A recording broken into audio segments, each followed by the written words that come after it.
اللہ الرحمن الرحیم۔ حضور نبی کریم علیہ الصلوۃ والسلام کی احادیث طیبہ کے درس میں متفرق امور ہیں جن سے ہمیں منع کیا گیا ہے۔ ایک ایک حدیث ہے مختلف چیزوں کے بارے میں۔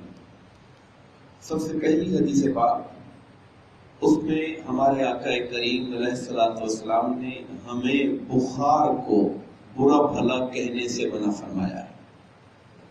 حضرت جابر رضی اللہ تعالی عنہ سے مروی حدیث پاک ہے کہ حضور نبی کریم علیہ الصلوۃ والسلام ایک خاتون صحابیہ تھی، حضرت ام صائب، یا بعض نے کہا ان کا نام ام مسیب تھا۔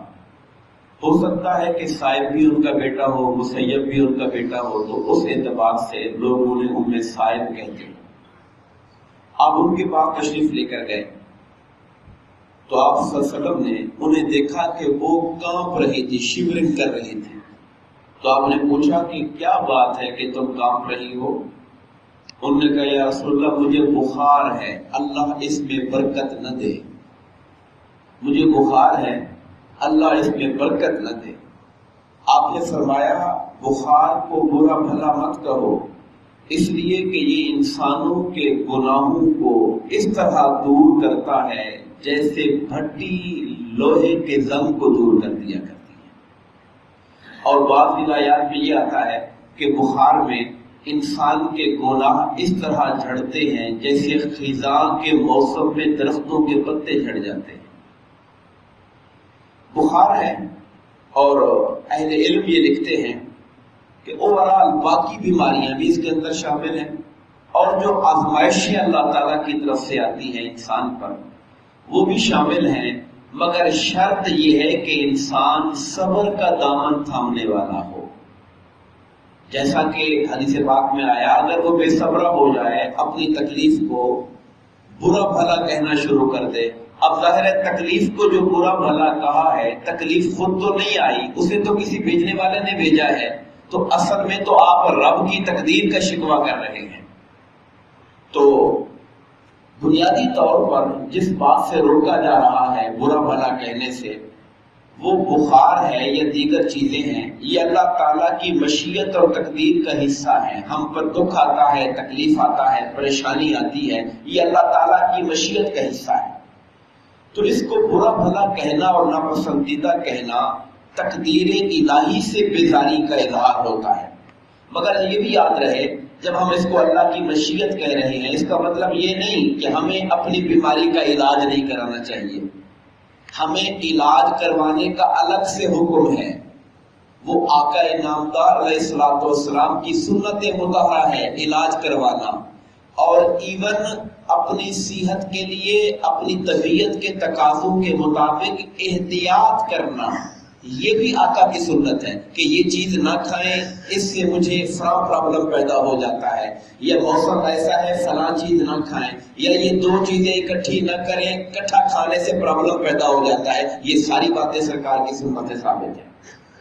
تو احتیاط اپنی جگہ پر ہے، علاج اپنی جگہ پر ہے، لیکن تمام تر احتیاط کے باوجود، علاج کے باوجود انسان آخر جو تکلیف بھگت رہا ہوتا ہے وہ ہوتی اللہ کے امر سے ہے، اس کی مشیت کے ساتھ ہے۔ اس لیے اس پر انسان کو صابر بھی رہنا چاہیے، بے صبرہ اور ناشکرہ نہیں بننا چاہیے۔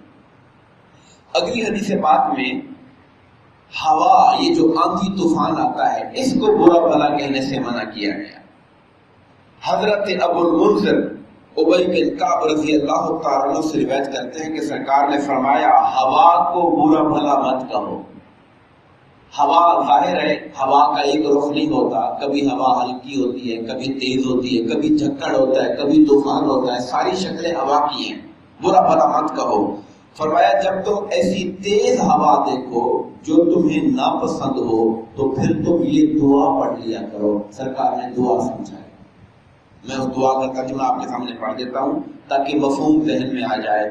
آقا نے فرمایا اے اللہ، ہم تجھ سے اس ہوا کی بھلائی کا اور اس بھلائی کا جو اس میں ہے اور اس بھلائی کا جس کا اسے حکم دیا گیا ہے تو اسے سوال کرتے ہیں، یعنی اے اللہ اس ہوا میں جو بھلا ہے، یہ ہوا تیری رحمت کا جو پیغام لے کر آئی ہے، ہم تو اسے وہ سوال کرتے ہیں، اور اگر اس ہوا اور طوفان کے نتیجے میں خرابی اور تباہی ہے تو ہم تو اسے اس کی پناہ مانگتے ہیں۔ یہ مفہوم ہے حدیث پاک۔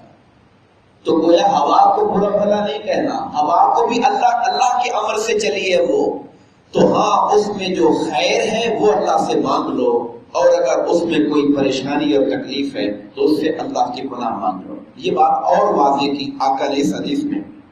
حضرت ابو ہریرہ سے مروی روایت ہے کہ میں نے سرکار کو فرماتے سنا کہ ہوا اللہ کی رحمت ہے، یہ رحمت لے کر آتی ہے اور کبھی عذاب بھی لے کر آتی ہے۔ یہ ہوائیں ہی تو ہیں جن کے ایسے طوفان آتے ہیں کہ لوگوں کے گھروں کی چھتیں تک اڑ جاتی ہیں، نقصان ہو جاتے ہیں بڑے بڑے۔ فرمایا یہ اللہ کی رحمت بھی ہے اور یہ کبھی عذاب بھی لاتی ہے، بس جب تم اس کو دیکھو تو برا بھلا مت کہو، اللہ سے اس کی بھلائی کا سوال کیا کرو، یا اللہ یہ ہمارے لیے بھلے والی بن جائے، اور اس کی برائی سے پناہ مانگا کرو۔ اگلی حدیث پاک میں مرغ، یہ جو مرغا ہوتا ہے، آپ دیکھیے حدیث قرآن مجید میں اللہ تعالیٰ نے گدھے کا ذکر کیا تو فرمایا آوازوں میں سب سے بھدی آواز گدھے کی ہے، اور بعض روایات میں آتا ہے کہ یہ شیطان کو دیکھ کر آواز نکالتا ہے۔ اسی طرح احادیث پاک کے اندر جو گھوڑے جانور ہیں، گھوڑے چونکہ یہ اعلی جہاد تھے، سرکار دو عالم فرمایا گھوڑوں کی پیشانی میں قیامت تک کے لیے اللہ تعالیٰ کی طرف سے برکت رکھ دی گئی ہے، مگر وہاں بھی فرق رکھا کہ کچھ گھوڑے وہ ہیں جو جہاد کے لیے ہیں، کچھ گھوڑے وہ ہیں، آپ اس کو آج کے دور میں سواری بھی کہہ سکتے ہیں، کچھ سواریاں وہ ہیں جو انسان ایک اپنی قومی ملی جد و جہد کے لیے رکھتا ہے، جیسے ہماری فورسز رکھتی ہیں، اس کی صفائی کرنا تو عبادت ہوا کرتی ہے۔ کچھ سواریاں وہ ہوتی ہیں، سرکار نے گھوڑے کا لفظ بولا، جو انسان اپنی ضرورت کے لیے رکھتا ہے، سواری ہمارے گھر کے لیے، بچوں کے لیے۔ کچھ سواریاں وہ ہیں جو انسان، گھوڑے سرکار نے بولا، جو فخر کے لیے رکھتا ہے، میرے پاس فلاں نسل کا اعلیٰ گھوڑا ہے، یہ جو فخر و مباحات ہے، یہ تو ظاہر ناپسندیدہ ہے۔ تو سرکار نے مرغ کے بارے میں فرمایا مرغ کو برا بھلا مت کہو، اس لیے کہ یہ نماز کے لیے جگاتا ہے، اور بعض روایات میں یہ آتا ہے کہ یہ ملائکہ کو دیکھ کر آواز دیتا ہے، یعنی اس کا آواز لگانا ملائکہ کی آمد کی علامت ہوا کرتا ہے اور نشانی ہوا کرتا ہے۔ ہم انہی کلمات کے ساتھ اتفاق کرتے ہیں۔ دعا فرمائیے اللہ تبارک و تعالی ہم سب کو ہمارے آقا کریم علیہ الصلوۃ والسلام کی تعلیمات کو سمجھنے اور ان پر عمل کرنے کی توفیق عطا فرمائے، آمین۔ وما علینا الا البلاغ المبین۔